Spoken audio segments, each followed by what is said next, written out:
worst dating experience. This was when I was like just dating, like I was just dating to date because I had never done that before. I met him on Tinder. Big mistake. He was like, oh, you know, I want to go for coffee, I want to meet. But before that, he kept indicating like, yeah, you know, I'm a big cuddler. I want to cuddle.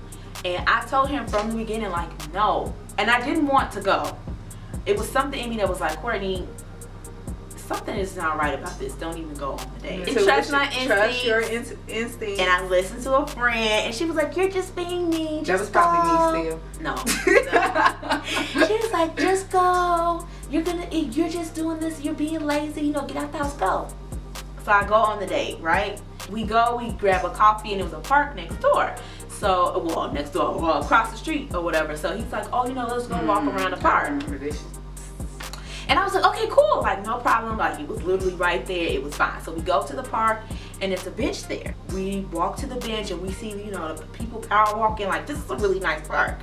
We see the people power walking and we're talking and trying to get to know each other. And then he was like, I have to use the bathroom. So I'm thinking he knows the area and he's, you know, knows a porta potty. I remember sitting there and he gets up and he walks around me. And this was like the bench, I'm sitting on the bench, so my back is to him, and he whips it out and he uses the bathroom right there in front of everybody. So I'm like, okay. I kind of just let it go. I'm like, you know what? I'll drink a lot of water too, so I understand, but I thought you knew a porta potty, right? This is what I'm thinking in my head. He sits back down, we talk for another good 10-15 minutes. He does it again. He did it 3 times while we were there. So in my mind, I'm like, were y'all there a long period of time? Yeah, we were there for like a good 2 hours. 2 hours? You gotta pee 3 times? Well, think about it. Think how much I had to go because I drink a lot of water. Okay. Like, right? But I thought this whole time, you know, he knew this area, and I'm thinking he knew. This nigga had prostate. I thought that he knew, like, it was just bad, y'all. So in my mind, when he did it the first time, I said, oh no, I'm never, like, delete. In my head, delete. So we go back to the car, we kind of end everything, and I'm like, okay, we're going back, take me to my car or whatever, let's go.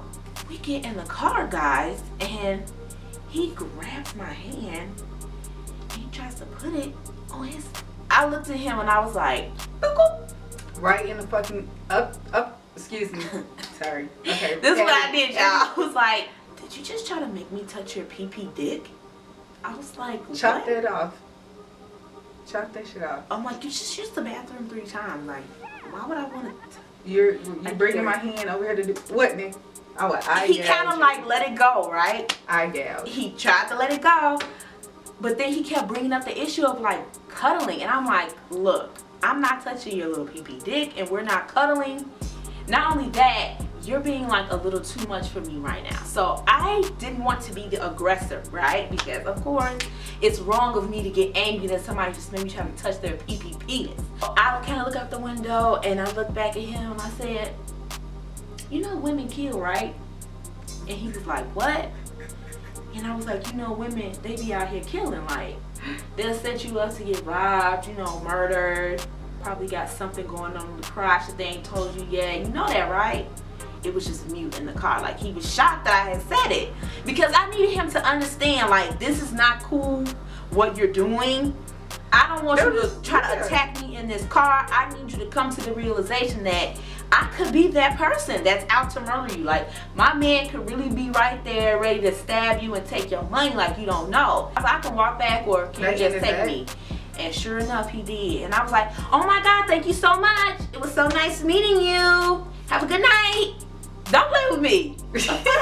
And touch your pee-pee dick. It was that slow head motion turn. I did. I looked out the window and I kind of looked at him and I was like, you know we be killing out here, right? If you get that slow motion head turn like y'all ain't the only one that be out here like stab, stab, stab. We do too. Like, no. Yeah. Worse. And I got up out of there, but I had to let them know, hey, nice to meet you. Location, though.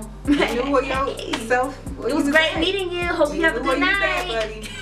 That's one thing with dating. Like, please send your friends your location. Yeah. This world is a little bit scary. Plate that you can snap a picture. Yeah, you know, anything. Yeah, that is some dangers out here for us. Like, it's people People getting kidnapped. Like, they still ain't found that girl, the postal worker.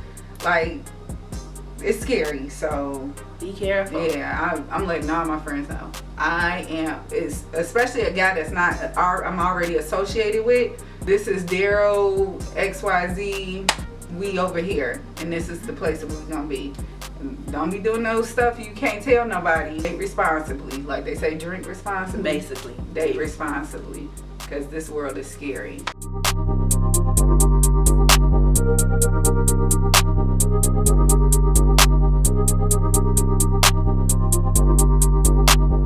When I got totally fucking embarrassed, like that. I'm still a little hurt by this one, but I'm gonna share it anyway. Just a little, not hurt, but it was like a stinger. Like, oh. So this guy, this is why I kind of stay away from real goofy ass, loud ass dudes that play a lot. It's like, you don't know, like it gets a boundary. You cross a boundary, like when you start coming at people. You don't know what their self-esteem level is. They want one too many jokes, huh? Right. One too many fucking jokes, right? Like a ha would do, nigga. Like about that ha. You gonna get ass whooped. Don't you be mad? You be more mad at the person that laughed than you do at the actual joke. Like you do too chuckling a little, a little too much now. Come on back, okay? I have to break your ass down too. You better relax, okay? So this guy I met through a mutual friend, and he was just this over obnoxious, like the jokester, like he was the clown. Just play too fucking much, but he kept coming to me, like he kept approaching me, kept trying to talk to me. So I was like, okay, cool, let me see what you're about. That's definitely not my type. I don't like loud people, overly just doing the most type people. We went out, not him and I, it was a group of friends. He had invited me out to a birthday thing for himself at a restaurant, and he was like, bring some friends. So I'm thinking it's his like little group of friends and then my group of friends. This is a two-part story, so this is a good example. So this is the first time he kind of embarrassed me, because he made it seem like you come with me and your friends, and then I'm gonna have my friends. Come to find out, right, we get to this location and I got my friends, and I kind of told, this is the other embarrassing part, that like when we tell our friends about you, like, oh, I kind of like this dude, and you do some embarrassing shit around them, that makes us hate you right there. Don't let us get to a point where we liking on you, and then you do some embarrassing shit to some people we just brag. Like this nigga. Do you know how hard it is for me to like somebody and tell somebody else about it? Dating 101. Don't ever tell about a nigga. Like, don't.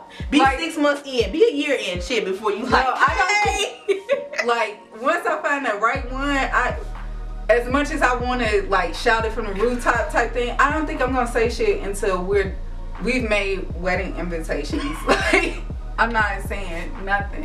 Cause I don't know. Like, I don't want to get embarrassed. Like, don't embarrass me. But anyway, back to the story. We get there and it's like so many people. So I go over there and to the table of where he at, and I'm like, hey, happy birthday, and what you drinking?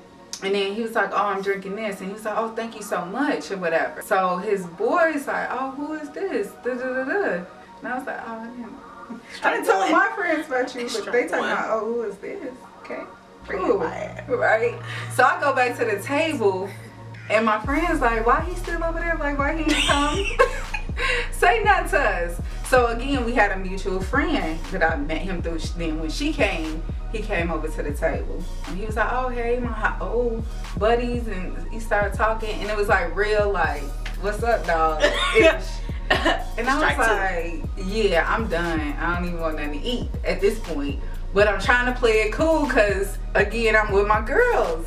After that, he got his drink. He said thank you for the drink. He came back over and said thank you. He came to me and was talking to me for a minute. So it made me feel like, okay, a little attention has been paid to me. And by the end of everybody finishing their food, I was like, okay, we finna go. And this nigga, and I was like, okay, I'm finna go. He was like, all right, bye. So I was like, yep, we don't talk like that. So I like that was, you said enough in that scenario. You said it without saying it. The next time I ran into him, he was like, you know, I probably wasn't as open, telling you like I was still dating somebody at the time, blah, blah, blah. She was there. And true enough, it was a good amount of females there too, but I didn't know who was who. He wasn't in nobody's specific face. You know, can we try talking again? So some situation happened where I was meeting him at his house just to say hey and like kind of hang out a little bit. Really wasn't on nothing. Like it was impromptu too. He was like, hey, come over. I'm stuck in the house. You know, I got a couple of friends over anyway. So I'm like, oh, okay, cool. So I come over there. It took him a minute to come outside. Then it was like a couple of dudes that came outside. And I was like, oh, they must be leaving or whatever.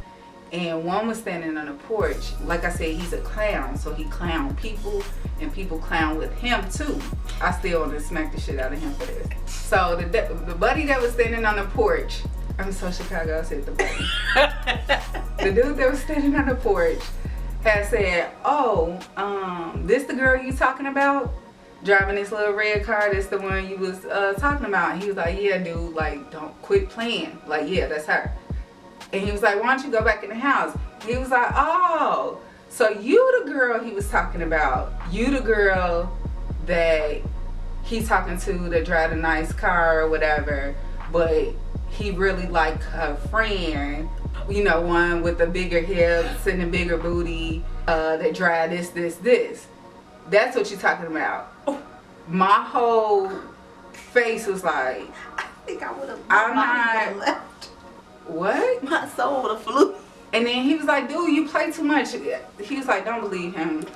You making this shit up. He's telling the truth. Because the mutual friend has bigger hips and bigger booty. So I was like, oh, okay. I was like, that was kind of rude, you know. It was. And then he was like, he played too much. He was like, dude, slow down. He said, nah, you fucked up my night, so I'm finna fuck up yours. He was like, and you said the only real reason you trying to talk to her is because you trying to get that car. I said, it's time for me to go home because I really feel like smacking you, because if this is, and dude, if it's even a little of minute truth too. And it was like laughing. That's the thing. He was laughing too. Remember, you get madder at the person who laughed. So I was like, oh, this is a very uncomfortable situation. I'm out here. I was livid. I was so embarrassed. Again, this is a type of guy I'll never date to this day because he was a clown. Like this was funny to him. I see him now and he was like, I'm sorry. Like he don't play with me. He don't play with me no more because no of that. apology needed. No, it was like, I'm sorry, you know, I ain't mean for it to be like that. He played too much. I was like, you play a lot too. But no, it was the truth. I was like, it was the truth. It's fine. You know, my friend, she fine. I get you. But don't fucking try to play me. Like, no, don't do that. He's living his life or whatever. I'm pretty sure he's still clowning somewhere. Clowning. You and your friends found another chick, not me though. Yeah. And the funny thing is, he still try to approach me every fucking time. You still look good, blah, blah, blah. I know I do. And this one time, this nigga gonna grab my hip. He was like, you getting a little thicker. Don't antagonize me. Like, dude, that shit was embarrassing. And I'm glad that happened younger, because now, I wouldn't even give a chance to a guy like that now, but we were early 20s, so it was like, okay, whatever. You still childish, and so are your friends, so fuck you, dude. I don't give a fuck how much of a night I ruined. Don't you ever embarrass me. Embarrass the fuck out of me. Don't do that.